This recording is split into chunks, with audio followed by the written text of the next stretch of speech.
Hey, how y'all doing this morning? Oh, good. Well, I'm glad to be here with y'all. I don't know about y'all, but I'm glad to be here. All right. Well, as I was listening to the worship this morning, I heard this statement: anything is possible. That has nothing to do with this that I have on here, which is something I like. So I don't know if maybe some of y'all in here may feel like you're in this little space that's limiting you. And if I think about that too long, I get irritated. I don't like to be limited. I don't like to be pushed into a box. Yeah. Even though I push God there, I don't like to be there. So if that's you, you don't have to stand up, but you can just raise your hand and we're going to pray. So if you feel like you're just there's something that's limiting you, you know that you're going in a direction, there's something that's keeping you from going there. Whether it's the Lord, whether it's your fear, whether it's anxiety, whether it's financial, whatever it is, He wants to step in that box and walk right on through there with you. And this is agonizing to me. This agonizes me when this happens. I know I'm in that box. So if you're there, let's walk together. Let's do this. This is what aggravates me about the Lord is He comes to your box. He doesn't wait on you to come to Him. He comes to you, and it drives me insane. Even the guys at work this morning, they were talking about that. They said, we don't go to church. And I looked at them and I said, no, He comes to you. And they said, are you a preacher? And I said, nah, not really. But I just show up at church and sometimes I talk and sometimes I sit. But I said, if you don't come to Him, He will come to you. So, Father, I thank you that you overcame. You made sure that you put that in the Bible, that you were an overcomer. So we would look it up in all the dictionaries that we could find in the earth. And it would tell us that you overcame all these obstacles that we have to overcome.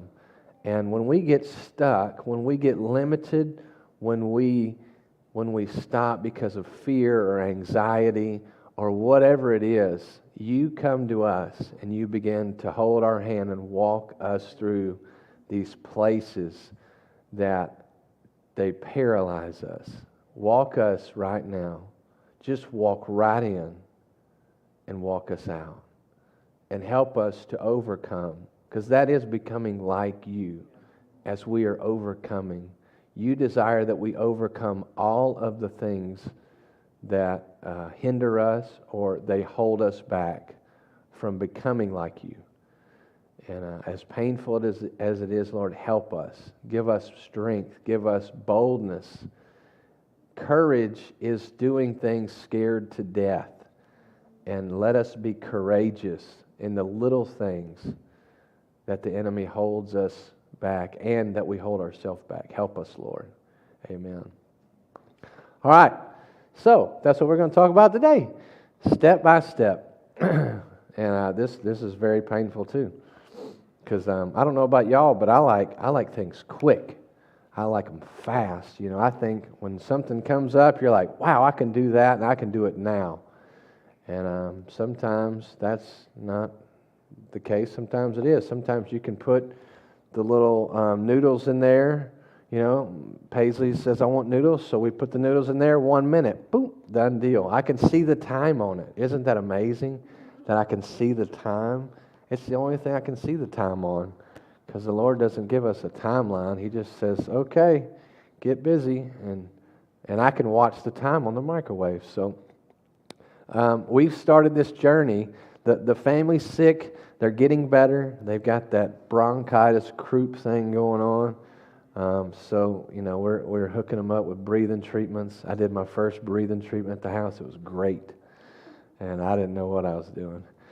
No, it was good. I watched it in a book. So we have started planting strawberries. And I don't know about y'all, but strawberries are $9 a flat at the grocery store. And we eat at least 1 or 2 flats a week. So that's close to $2,500 a year. And did you know you could grow strawberries for far cheaper than that? So there's no reason we can't do that. So I thought, oh, this is no big deal. This is easy. You know, you just throw some potting soil in there and throw this little thing up there, and they start growing, and no big deal. 90 days later, you've got fruit. And that is not the case. No, because there's raccoons that climb on our fence, and they will eat anything that you put up there. I didn't know that they could walk on a fence like that. But I was listening to this. I was like, what is that noise? Sounds like somebody's jumping the fence. And it was a raccoon. And he was big as a dog. So I was like, wow, that's going to be a problem for our strawberries. So once you start going down this little thing, it becomes a long road and a process, which is another terrible word. That's like a Christian cuss word, process. So that involves death. And it involves time, and two things I don't like are dying to the flesh and time and waiting. So there's lots of that in these things. So I'll just tell you my planting history. 2013, I tried to grow some sunflowers in Highland. So I'm going to tell you something about Highland. Highland has stray cats by the millions. And if you've ever lived in Highland, there are stray cats everywhere. They're all over the place. There's dozens of them. There's all kinds of different cultures, colors. I mean, you can get anything you want. You don't have to go to the pound. So I planted sunflowers, and they were doing just fine. And I seen the first little green stem. I was so excited, and I was studying germination. I was so pumped up about it. And my neighbor has a tinfoil pie pan full of cat food. And I was like, are you willingly feeding these cats? And she's like, yeah, they're hungry. And I was like, that means there's more that's going to come to the house. Well, I was out there, I was messing around, I was cleaning weeds out, and I was looking, and I was like, wow, it really stinks really bad here. Well, the cats had been using the bathroom in where the sunflowers were planted. So that didn't work out. They died. So 2014, I tried again. Somebody gives me a plant. They're like, hey, this is a beautiful plant. It's really nice. And I said, oh, okay, cool. I'm going to try to keep it alive. I tried, and it died. 2015, I built a raised garden. So you get online, you look it up, build a raised garden. It's really pretty nice. You're going to make this thing nice. I spent like $50. Planted a lot of things, and they all died. All of them, every bit of them. So my planting history is terrible. So I don't know about y'all, but hopefully these strawberries can live. But I did learn something, and it took me about 10 years to learn it. So my nephew, he is going to school to be a horticulturalist. Look at there, I said it without saying another bad word, because I didn't know how to say that word. So I didn't know what that was, so I had to look it up. I checked it out. And I was like, wow, you can grow a lot of plants. And not only do you grow plants, you build an ecosystem. So then, my brain goes crazy because I don't understand what that means. And he was like, yeah, so pretty much everything works together. It's like everything works together. It oxygenates, and this one dies, and this one helps it out. And it was really cool. It kind of blew me away. And he said, the reason that most of your plants probably died is you watered them too much. And I was thinking, oh, you water them every day, right? And he's like, no, you can't do that. They'll die. And I was like, well, that's what I did. He's like, well, every one of them are going to die. He said, honestly, you water them just every once in a while. And I kind of have an idea. I can look at a plant and tell if it needs water or not. So he has a job now. I'm going to send him pictures and say, do you think the dirt needs water? And we're going to see if that works. But this is step by step. You have to wait. You have to watch. Did you know plants grow at night? I was just blowing me away. That the sun, I was thinking, oh, you probably grow during the day. No, they grow at night too. Like I would think they take a nap. We go to sleep. Some of us go to sleep. But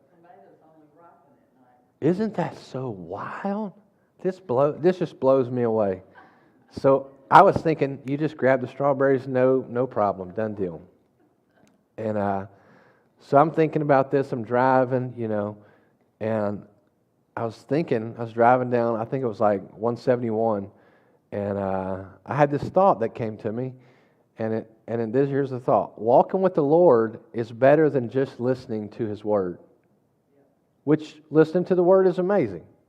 But essentially, the picture that I've seen is I would go to Him, hear the Word, and run off and do what He was saying.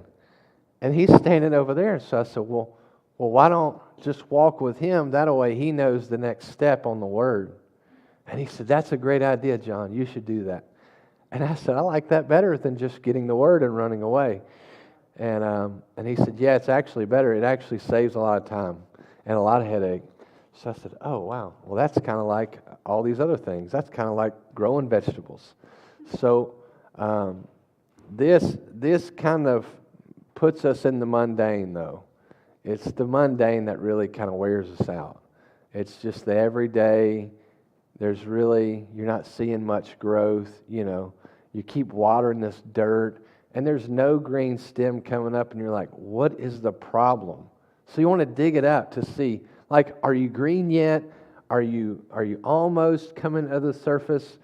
And there's just stuff happening underneath that we can't see.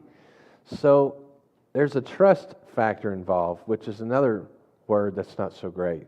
And all these words are not so great, but they are part of this step-by-step process. So I don't know about y'all, but I feel like I should be sitting on the front row because the mundane, the step-by-step, the little things are what pays off. They're what bring trust, fruit, intimacy, all the things that we want are the hard, mundane things. So, okay, my school, I had an idea of how my school was going to go. I've just completed EMT school. I'm EMT. It took forever. It was like becoming a whole new person. I thought you just go into the school, take the test, done deal. And it was like way more involved than that. And I wanted to quit. I actually tried to quit, but I couldn't quit. And so that's what's irritating is you try to quit something, you can't even quit it. And so then you're stuck in this process. And then I was like, okay, well, I'll go to this other school when I'm done with this school. Well, that's not what the Lord wanted to do. He wants to do something else that I don't want to do.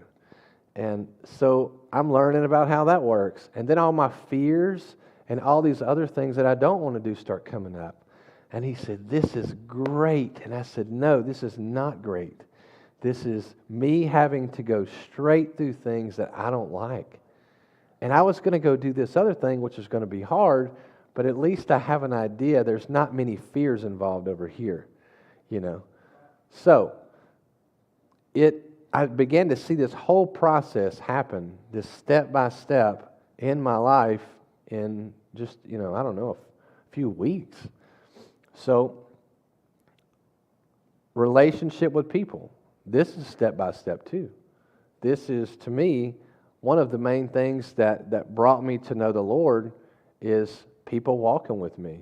Because when I became a Christian, I'll just give you a backdrop. And Wes is going to put a picture up. Let me give you a backdrop of how I became a Christian and how I wanted this process to be fast and quick, and how it didn't. It was very messy. So let me let you look at this picture here. This is 2004, and I had. Let me read it to you if you can't read it. It says white male. There's my date of birth, and there's where I lived and where I was trafficking drugs. And it says, was arrested by a Caddo deputy, which was the ATF, on a charge of manufacturing, distribution of Schedule I and illegal carrying of weapons. Officer found the suspect to be in possession of 44 pounds of marijuana. So, as you can imagine, I wanted this to be gone fast. And when I came into the church, there was much embarrassment.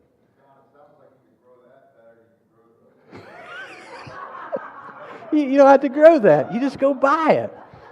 You just go buy it by the trash bag full. Right? Yeah, yeah, it saved you a lot of money. So I wanted this to be gone quickly. Do you know how long I had to go to court for that? A year. It took a whole year. And then they eventually said, John, you're not going to get away with this. You literally think you're going to walk away. And I thought I was going to get away with it. And he said, buddy, you lived at the address. It's your house. You're guilty. Even the biggest lawyer here in Shreveport, Rob Machota, he said, John, you're guilty, buddy. You know, I don't know if you know that. And so they said, I'll tell you what. This was at the end of a year. They said, if you don't plead guilty, you're going to go to trial, and you will do 45 years. You know how long that is at 21 years old? Yeah. So this is what I did. I said, okay, Jesus, if you're real, get me out of here.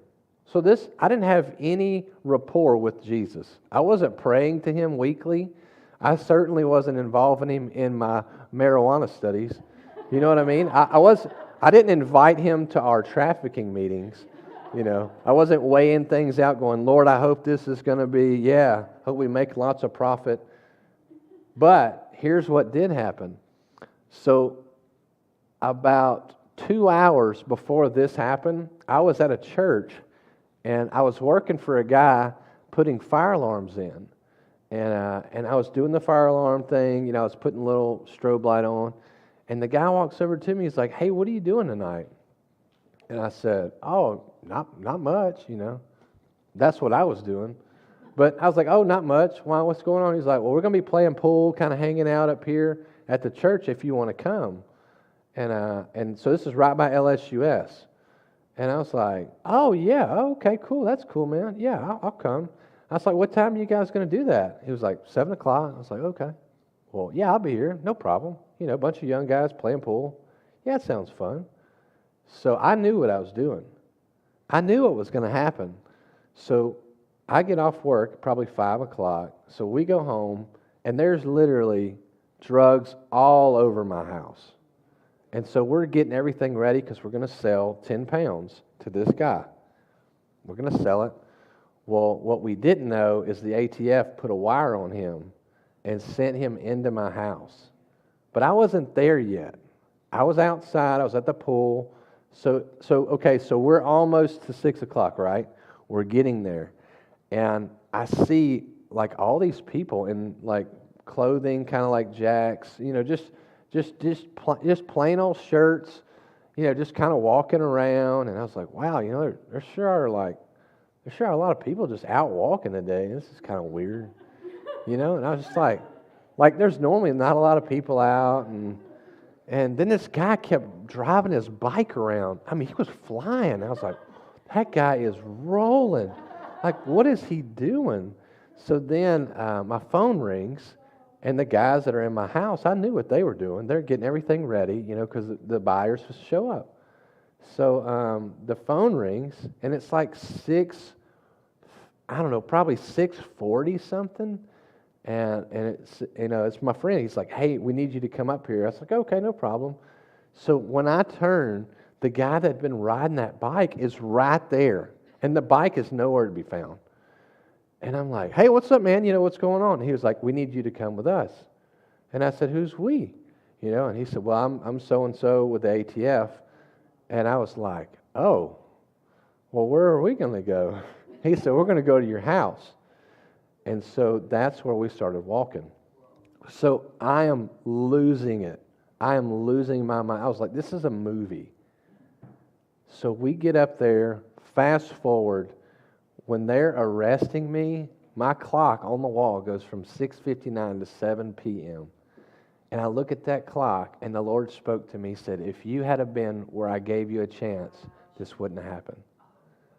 So that was the only rapport that I had with the Lord, was that one step. He gave me an escape. It wasn't, hey, when that guy cleans up, I'll give him a step. He gave me a step, and I didn't take the step. And I told all them agents, I'll get out of here tonight. You don't know who you're messing with. You know, my phone rang until the battery went dead because they knew we all had the stuff coming in.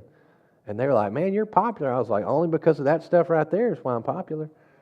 And the Lord walked with me in the cell for a whole year, and I didn't have to go to prison, and He allowed me to have a second chance. But that second chance was hinging on my steps and what steps I took. So, it's easy because my dad and mom, I was on the news for like a week, and they were not proud of that. They were not excited. They weren't putting that on Facebook. We're so proud of our child. He got arrested. He's been on KSLA News for 1 week. So I see pictures like that on the internet all the time, but I think, what has God been speaking to that person? They're speaking to that person, and they're trying to restore them. And I was driving through Shreveport, I don't know, late yesterday, and I heard these words as I was going over this interstate. I heard, I'm going to restore it all. And I said, well, I'll tell you what, boy, you got a lot to do here, because in the streets, it's wild. But there's that. And I'm thinking, if He is speaking to people, no matter what season they're in, He is walking with every person. No matter if they're working from 8 to 5 or if they're working from 5 p.m. to 5 a.m. doing other things they shouldn't be doing. The Lord is speaking to them. Put that gun down. Put that bag down. Get away from, doing different things. So He's step by step walking with them. So, all right, so you think about healing. These are just all these are like a few things that I just came to my mind as I was thinking about strawberries and just different ways that He is walking with me. When you break your arm, the doctor has to put it in a cast. So sometimes you're a little limited so you can heal. And that's okay, but that is painful. If anybody's ever told you that you can't go nowhere because of this, you actually want to do what they said. You want to make sure that you don't listen to them. That's just how I am. If nobody tells me don't do something, I'll be okay. But when they say, hey, you can't come out of the house for 4 days, I'm like, I don't want to obey that. I don't want to do that. So sometimes that limitation, small limitation, heals us. But what do you got to do about that cast? You got to go see the doctor. He's got to check on it. And he has to follow up, right? And that is painful because it's step by step by step. And then you're healed. So, yeah, I literally could go on and on. Looking at houses. I thought you just go out here, look at a couple of houses, bam, put an offer, done deal. No way, Jose. We still ain't found a house. We probably looked at 1 million. And I'm like, wow, that looks great. Wow, that's in a flood zone. That looks amazing. Wow, it looks like they got damage to their structure. Wow, that's too much. Wow, it's all these things. And it's part of the process. I told Christine, we're not looking at another house. She said, it's part of the process. I said, what? I don't want the process. I don't want that. I just want a house. So then I'm like, I'm not looking at no more houses. And then the Lord nudges me again. Go look at houses. And I'm like, I don't want to look at no more houses. If they're not the one, I don't want to look at it. He said, well, you got to find the one looking for it. So it's step by step. Because a lot of times we'll go and meet the person that we never even get the house from. And then they're like, hey, this is so-and-so's house. Well, this person is the neighbor. Oh, I hadn't talked to them in 15 years. Let me call them up. So I call them up. Hey, how you doing? Blah, blah, blah. What's going on? Oh, hey, da-da-da. And so that whole house experience was to talk to them. And I'm like, this is irritating. It's just irritating because it's not about what our end deal is. It's about His end deal.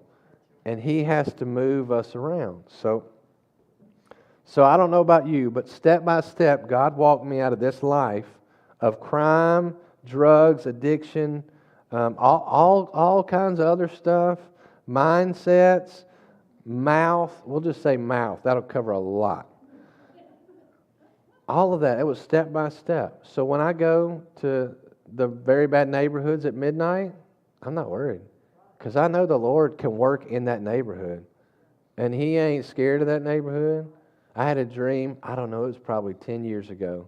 I was standing in the front yard. There was a house that was on fire. There was people that were shooting each other, and I was standing in the front yard just talking to this guy like nothing was happening. And to me, that is God's ability to minister while everything is in chaos. That is His ability. He ain't afraid of nothing. He loves the mess. He loves it when it's out of order. He loves that stuff. And to me, I'm like, well, the Lord will probably work in their life when they get under rehab. They do the 90-day. Nope. He works in their life before they go. Isn't that just blows me away. And I've been in that process. That just blows me away. All right, so let's bring a scripture, because I don't want to not put the Bible out there.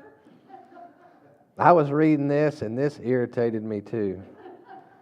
I don't know about y'all, but he step by step gets me out of that religious mindset. Do y'all ever get there? I don't know how that happens. It's like as soon as you open the Bible, that religious goes, ah. And then the Lord goes, nope, not that, but this. All right, so this is Matthew 9:27. Well, 27 is a long ways out. I'll tell you what, I'm going to read from 32 to 34, okay? I'll tell you what, 29. Let's back up to 29. All right, it says, then He touched their eyes and said, because of your faith, it will happen. Then their eyes were opened and they could see. Jesus sternly warned them, don't tell anyone about this. But instead, they went out and spread His fame all over the region. When they left, a demon-possessed man who couldn't speak was brought to Jesus. So Jesus cast the demon, and then the man began to speak. The crowds were amazed. Nothing like this has ever happened in Israel, they said. But the Pharisees said, he can cast out demons because he is empowered by the prince of demons. Okay, so I'm going to go to 35. Listen to this. So he doesn't say anything else that we have in record, right? They didn't write it down. Then it says, Jesus traveled through all the towns and villages of the area, teaching in the synagogues and announcing the good news about the kingdom. And He healed every kind of disease and illness. When He saw the crowds, He had compassion on them because they were confused and helpless like sheep without a shepherd. So I was stuck on the part where He was misunderstood. Like He totally did a miracle for these few people, and He was incredibly misunderstood. Totally He just overlooked it. They pretty much called Him a fake. And He never defended Himself one time. All He did was keep going. And listen, not only did He just keep going, He went and started teaching in their churches. Because they weren't teaching that. And so not only was He teaching what they didn't know, the heart of God came to them and helped them adjust their mindsets because they had just gotten off track with their living and teaching. So I would have been like, I'm not coming back. I'm not going back over there. They were mean to me. I ain't going back. But He's like, yeah, not only am I going to not go back, I'm coming to their church. And I'm going to start teaching in their churches. And I'm like, that's why they crucified Him, because He was willing to walk with them step by step in their error. I was like, no way. That's unbelievable. So I read that and I couldn't read no more. I couldn't handle no more. Jesus knew, here's really what I thought about. He knew if the church continued to keep people from coming to the Father's house, what the Pharisees did, there would be lots of AKA churches and very few of them filled with the Father's love and miracles of restoration. He knew, if I don't adjust this, He didn't go rebuke them right there, and He could have totally rebuked them. But He just got right up next to them and said, hey, buddies, we're going to walk this out, and this is how we're going to do it. In my experience, I was not very qualified when the Lord started walking with me. I was a big mess. I just came out of jail, right? You know, I mean, look, my face was dark and my mind was darker. I didn't have a PhD. I didn't have a 401k. I didn't even have a place to live. You know where I had to live when all that happened? I had to put a mattress on my mom's living room floor and live there. It was awesome. Step by step, God started speaking to me. When I was laying on that mattress one day, He said, John, if you'll quit smoking cigarettes, I'll give you dreams. And I was like, well, I've been having dreams since I was a kid. He said, no, I'll give you dreams and show you future events. And I said, really? I like these Marlboros, though. That's what happened. I finally just took Him up on the offer, and it started happening. And it shocked me so much, I put the cigarettes down. Isn't that amazing? That just blows me away that He was wanting to talk to somebody that's living on their mom's floor. Like, I wasn't in Bible school. That's what I told him. I was like, why don't you go find somebody that's in Bible school? I don't want to talk. I just need your help. And when you help me, I'll go on about my life, right? That's what I said. I just need a little help, and then I'll be fine. That's what I thought. But he said, I have to uproot that mindset of this fire extinguisher God. You know, when the fire's hot, get the fire extinguisher, and then hang it back on the wall, right? Hang it back up there when I need it for the next fire. Discipleship was a part of my step-by-step. This was painful. I had never heard of accountability. I didn't even know what that was. And it involved another word called discipline, and I didn't like that word either. That's why I had to go there. That's why I was living in there. You know, that's what we have a little saying, you know, all the guys I used to hang out with. If you don't discipline your kids, the government will. And they sure did. Yeah, they sure did. They have a way of disciplining you. It's called 23 hours a day. You're stuck in that cell. They let you out for 1 hour so you can watch TV and take a shower. It's amazing. So I learned the hard way. And discipleship was another way I didn't know about. And somebody was like, hey, you ought to come to our life group. And I was like, what's a life group? And they were like, you'll find out. Just show up. And I was like, okay. So what I found out is you're going to sit in the room for a long time with a bunch of people. And then, you know, like, they're going to get to know you, and they're going to start getting to know your quirks, and then they're going to get to know your sins. That was incredibly hard. But what I learned is I felt grace, I felt mercy, I felt love, and these people were helping me walk out of all these things that were hanging me up. Isn't that just blew me away? I was like, how can a group do that? And that's what the Lord created community for. He made it so we would get together and we would let our hair down and we would start to talk and we would get to know each other. And it's amazing to me. I tried to do all this fixer-upper on my own, and I couldn't fix her up or nothing. All I did was make a big old mess. But as people would get together with me and help, I would help them, they would help me. Well, I didn't help them much, but they helped me. That's how it worked. And I look back, and that was 20 years ago, and you know what's crazy? I still need life group because I got all kinds of other messes. Isn't that so wild? I was like, wow, once I fix all this, right? Once I fix all this, then there's a whole bunch of other stuff. And it was step by step that all this stuff began to happen. So every week, meeting and hanging out was accountability. I did not like that. You know what happened from accountability? That was called commitment. And I didn't like that word either because, you know, I used to fly in and fly out, you know, just kind of do whatever I want. But whenever people were like, hey, you know, it's 7 o'clock, where are you at? I was like, oh, I'm here. So I found myself with all these excuses.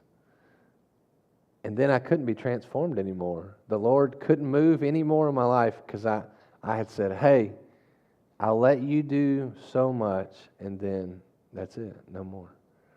And you know what rocked my world? Is He said, okay. And He didn't push me. And I was so used to being pushed. I was so used to being forced. I was so used to these guards saying, get up, do this, get up, do this, do that. You know, the whole, hey, if you tell me what to do and you force me to do it, I'll do it. But He makes it where you have to be a part. And that changes the mind and the person. And it's not me just listening and doing what he says, it's me having to play a role. Yeah, yeah. You know, you got used to the routine in jail because they had the authority right in your face, right? It was easy. I mean, honestly, it was hard, but it was easy because people. Those you get up, you definitely got up. You got up. You didn't. Yep, you ate when they told you to eat. Easy money. I mean, it's really not hard. I mean, Amazing how Jesus does. He's not behind us with a baton. nope, Right? nope. Because there's no change in doing what you're told. There's only change in walking step by step. It's like you're blindfolded and you walk to the edge of this pier, and there, all you see is water, and you can't see anymore. He pulls that thing over your eyes and he says, walk forward. And in your mind, you're going, I'm going down. But then he slides something in front of you and you just keep walking. And so that's like the way, when I gave my life to Jesus, that's what he did to me. He left me at the end of the pier, and I've had to put that blindfold on and walk with him. And he's walked me out of all kinds of things that I thought were great. And they were great, but he just said, hey, there's time for something else. It's time for this now. And I've gotten to know him through these little experiences. So I want to tell you a story about a patient that I had been picking up for a while. And it was actually a friend of my mother-in-law's. And she was a great singer. She sang in church. She sang all kinds of other music too, like, I forget the name. It's like 60s or 70s music. And it was really good, you know, because I grew up in the 80s. So she was singing. I was like, wow, that's really good. She actually had an album. And I began to pick her up, you know, at work. They would call, hey, this person needs to go to the ER. So, you know, like to pick the same person up a few different times is pretty rare because, I mean, there's like 24 hours in a day. We have 20 trucks. We've got 100 employees.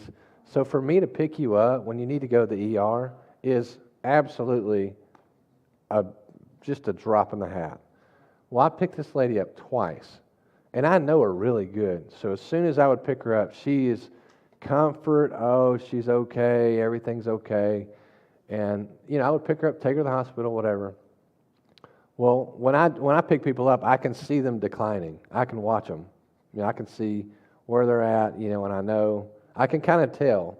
Not that I know, I just like, okay, the last time I picked her up, you know, this was going on, whatever. So I picked her up for the last time. I don't know, probably 2-3 weeks ago. And she wasn't doing good. It wasn't a good pickup. It was a pick up and fly as fast as we could go. That's what we did. And there was not much activity after that. Then they brought her home, and you know, they're like, "Hey, would you come to the house?" And I don't do house calls because my scope is in that ambulance, but you know, they were close to me, and they were just asking me to do simple stuff. So I did. I just went over there. They needed some stuff moved, so I moved some stuff for them. And you know, she was just asking, you know, what do you think? And I was like, I don't have an opinion, you know. She's at home. She's where she wants to be. You know, whatever happens, you guys are in charge. Hospice is here, whatever. So what I noticed is I had been picking her up, and she had a terrible experience 3 years ago. She got in a car wreck head on, 65 miles an hour. She lived through that. She had a spinal infection. She couldn't use her legs or one of her arms. She lived through that. The nursing home overdosed her. She lived through that. I mean, she just like kept living. I was like, gosh, you're like a cat, you know, like, Lord. And then, you know, I mean, the last time I picked her up, she had 3 strokes. I mean, it was like, bam, bam. I was like, I don't know. I've never seen anybody live through that much stuff. And she did. So then, you know, not long ago, she passed away at 4:44. And my kids come up to me, you know, I didn't tell them. And my little girl says, Daddy, you know, the other day we were there at her house picking up a bed, And that lady, she jumped out of her bed in my dream, and she started driving her white car. She had a white car.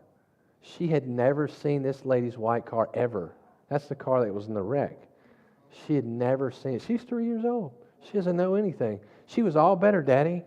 And I said, wow, And I didn't tell my kid, I didn't tell my son. He wakes up, I was like, hey, what's up there, Grumpy, And he comes there, he's like, hey, I seen Miss Diane. And she had shorts on and a pink shirt. She was standing up in her bed. And I said, wow, this is unbelievable.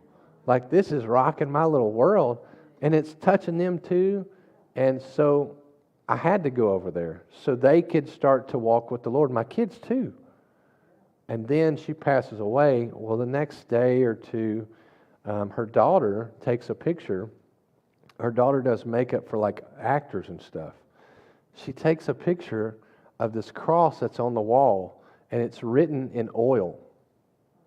It's a cross on the wall. It's a picture. And the daughter is sort of an unbeliever. And I was like, that's unbelievable that he would try and reach all these people for one act. That, like people naturally pass away. That's just, we just do that. We're just humans. And all the people that were touched, it was unbelievable to me. And I was thinking, it's step by step. That's how he works. That's how he builds. That's what he does. He's slow and methodical.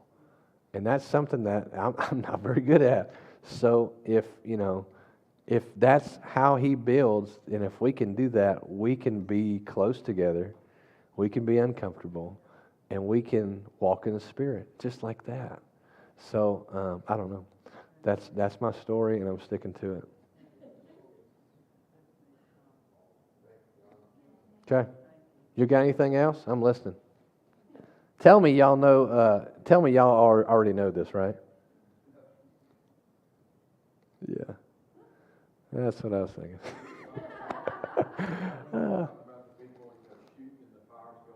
Mm.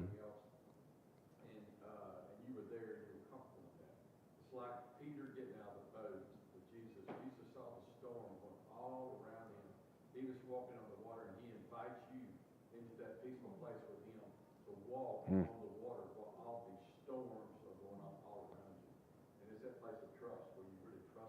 Mm.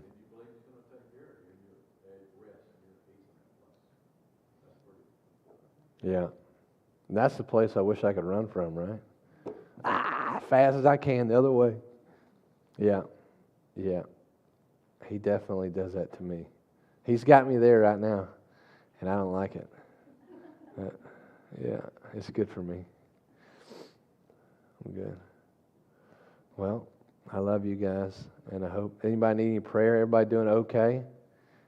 Anybody need anything? Are y'all just fit to be tied? That's great. Well, I'll pray for us. I ain't gonna hold you here. I'll go see what my crew is doing. See if they're. Yeah. Thank you, please. Because she cried. She wanted to come here. She said, "Can I come there? I won't cough." I said, "No, I'm sorry. Isn't that terrible? I won't cough." Yeah. That's how they are. They love it. I know. And just to think, that kid there was worthless. He wouldn't have had no kid, wouldn't have been no daddy. Yeah. Jeff. Ask y'all to pray for Yes. my coworker's son. Yes. Just want to give you an update that we went up and saw him last week, about 2 days after I sent that, and he's stable. Wow. So Very good. yeah, he's not having seizures anymore. His fever's dropped. Wow. And I just appreciate y'all praying. That's really good. I believe in the power of prayer, man. Yeah. And God Yeah. those prayers. Because we know there's not much you can do for that. I mean, you can medicate a person, but you can't stop it. They knew that. They were like, Oh, yes. helpless. Yeah.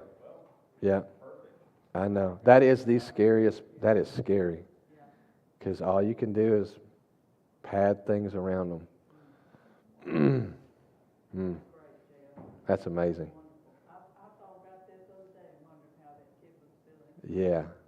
Yeah. No, I like that group. When I'm at work, I'm looking at that, and yeah, absolutely. I write down as many prayer requests as I can on my phone because I can't keep up. But I'm writing them down, if I pick up a kid or something like that. And, there was a kid a little while back. I don't get to see the end result. I just see where it starts. And this little kid couldn't walk. She was on the playground, couldn't walk no more. All the nerves in her legs just stopped working. She's like 7 years old. And it destroyed me. I had to walk out of the room. When I go to pick her up, I just had to walk out. And I told the paramedic, hey, you're going to have to load her up. And but the cool thing is I get to work with somebody that believes. She does. And I said, the whole time I'm driving, I'm praying. As soon as they get in the back, I'm praying. Touch them, Lord. Rock their world. Let them nerves light up with electricity. And so that's amazing. That stuff is amazing. I think the more we see and we get in that group and get together, we can see it happen. I think what he said on the interstate, he's going to restore it all. And it's probably going to take a while. Huh? That was yesterday, yeah. There was a whole, from 8 a.m. till 8 p.m., a prayer meeting going on, praying over our city. Really? Yesterday. Wow. Yeah, I was driving up I-20 and 49 where they meet in that loop right there. And I got to the top of that loop, and he said, I'll restore it all. And I said, oh, okay. All right then. We better get busy. These firemen they're tired, They're wore out. Yeah. Well, he ain't afraid of nothing. I don't know why he's like that. Yeah. All right. Anybody else? Speak now or forever hold your peace. I'd love just for you to pray over us that we become more like Jesus when opposition comes. Oh, man. Yeah. I've never thought about it. That's such a great revelation right there that he ain't blinking an eye. He ain't blinking an eye. Man. I wish he would let us run the other way. Go ahead. Okay. Oh, absolutely. Yeah. What's y'all's name? My name is Brandon Yazzie. I'm from New Mexico. Awesome. My wife, Pamela Smith, really married. Awesome. My brother, Brian, and that's his wife. Awesome. I haven't seen him in years. Come on. We joined the military at the same time. Up until that day, we've seen each other every single day of our lives. We worked the same jobs, we went to the same school, and we left. So I'm here visiting him. We're going to be leaving. We wanted to Wow. come to service today. Come on. We were supposed to leave this morning like at 6, but we wanted to come here. Awesome. So glad y'all came. Thank you guys very much for having us. So glad you came. Today's our anniversary. So Come on. Come on. How long y'all been married? we've been married for 6 years now. Wow. We've been together for 15 years now. Wow. That's amazing. When you guys get to 7 years, something's going to complete in your life. I don't know what it is, but 7 is completion, and 8 is new beginning. And I don't know what that means, but you'll find out. Yeah. All right. Good. And if you don't, that's okay. It happens all the time in my life. No problem. Awesome. Well, glad y'all are here. I'll pray, and we'll go from there. Lord, go ahead. My name is Brandon Yazzie. Brandon, when you were sitting over here, I watched this, like an axe fall near you, and I knew in that moment that the Lord is severing things from what's behind you. And basically everything that's forward you is going to be a new experience and a new time, and He's severing like roots from the past. So whatever's been trying to trail along with you, like baggage in a sense, that's been trying to weigh you down and keep you from moving forward, where it seems like you just can't, it's almost like can't catch a break sort of type thing. But the Lord's bringing an axe to sever it, and you're going to see a new hope for tomorrow, like every day. It's going to be a new hope, new sense of hope for every single day in your life. And so there's things that have been, for lack of a better word, harmful, and He's just going to sever it. It's a new time, it's a new season. I appreciate you giving the message. So that's good.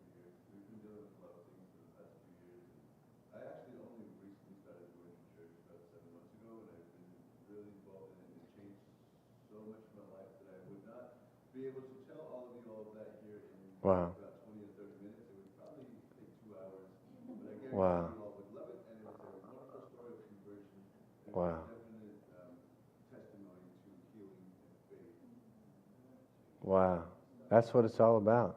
You know, like he started this morning, he said, anything is possible. That's you. Anything is possible. Anything. Isn't that's unbelievable. When I heard that as a drug addict, I was like, you got the wrong person. Sorry.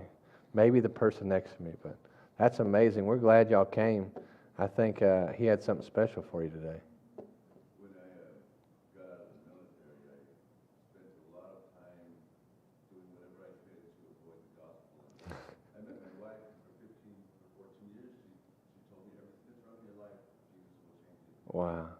And I kept saying that's not for me. I've done too much. I've gone too far. Yeah. I'm for sure You would going always too say far. it's too late. Yeah. Oh, it's never. Yeah. After 14 years of walking with me and helping me find Jesus, I started reading the gospel and I've immersed myself so much into it that Mm. it's almost shameful when I think about how long I have gone and I have not chosen the Word of God and lived my life that way. Yeah. And I do everything that I have known. I tell people, I've been around the world, I know what I'm talking about. Yeah. In reality, when I wasn't walking with God, walking with Jesus, I didn't know anything. Mm. I knew nothing up until about 6 months ago about life, fatherhood, family, and community, love, and compassion. Wow. I was ornery and rude, and I was a patriot to the fullest, and Yeah. I had no compassion for anyone, and I had no remorse or guilt. And Wow. I started reading the gospel, and it's so drastic of a change that people that have known me for years still do not believe how powerful and how wonderful I'm talking about the gospel and how I'm trying to tell them that Gosh. I was there, and I've never thought that I would be able to sit here and read scripture with my brother or his wife, or be able to pray with my wife before we go into anything. Wow. But we go to church every Sunday, and I did not want to miss it because it's been so much of a positive impact that everything that we have done since we started going to church there, we have not had a negative impact whatsoever. Wow. That I didn't want to miss it. I didn't want to miss the service. I Mm. didn't want to miss the opportunity to come here and gather with everybody here and share the gospel and experience love and passion. And so your wife just walked with you until you, isn't that something? That just blows, man, that's how it is. That is the gospel. When people ask, people always say, "Oh, my wife is my angel." Like, I really, honestly, truly, deeply believe she is. Because without her, I never would have heard the gospel. I never would have found the gospel. I never would have been taught in my life how to love, Mm. how to raise my children, and how to be a more compassionate person to every human being on this earth. Mm. And then if she didn't help you, you got a brother. He's coming too. He's going to be calling. That's amazing, man. That you live with the gospel. That's much better than just hearing it, right?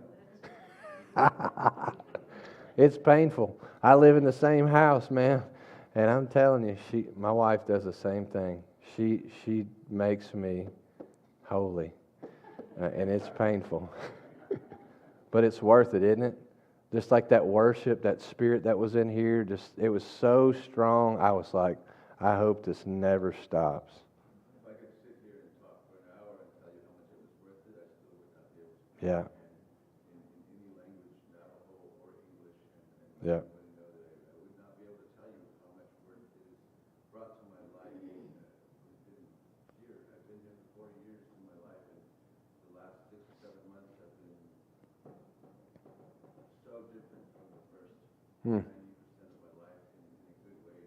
Yeah. It's been nothing but destruction and stern abilities and talking to anybody. Right. Now it's way different. Yeah. So different that I don't have the word to comprehend how much lighter my day is and how much Hmm. easier just living life is and looking at tomorrow or next week or next month. Hmm. There ain't nothing better. Right? I love it, man. There ain't nothing better than that. Hmm. Well, let's pray. Father, thank you for our friends back there that came to visit. But I think you wanted to visit them and just refresh them And there is nothing like feeling your spirit, that life that is so full and nothing else matters. When your presence hits us and gets in a room, like he said, we could stay for hours. And I totally agree with him, because that's exactly how we all feel when we get near you. We could stay for hours. It doesn't matter what you're doing. As long as you're in that room, we are fine. Everything is okay. Our problems are not around. Our minds are not tormenting us. And I just thank you for every person that's here that has felt your touch today. I pray that we would hunger for these moments, and that we would have this throughout the week, Monday, Tuesday, Wednesday, Thursday, all week long, as we're at the Circle K. And I pray for every person that is here, that they would have a safe travel home. Our friends that are from out of town, let them have a safe travel home. I pray that their tires would be intact, Lord, that anybody that gets near their car, Lord, that they wouldn't do anything that would endanger their lives. I pray that they would have a peaceful trip back home. And you would just give them dreams tonight. Like Wes was saying, give them dreams that show them the next season. And I pray that they would be excited as they go home. And Lord, I thank you for everybody that's here today, that's well. And we pray for the people that are not well and that are at home. Lord, touch them. Touch their bodies. Touch their lungs. May their lungs have the right gas exchanges, Lord, that they can breathe and be oxygenated well.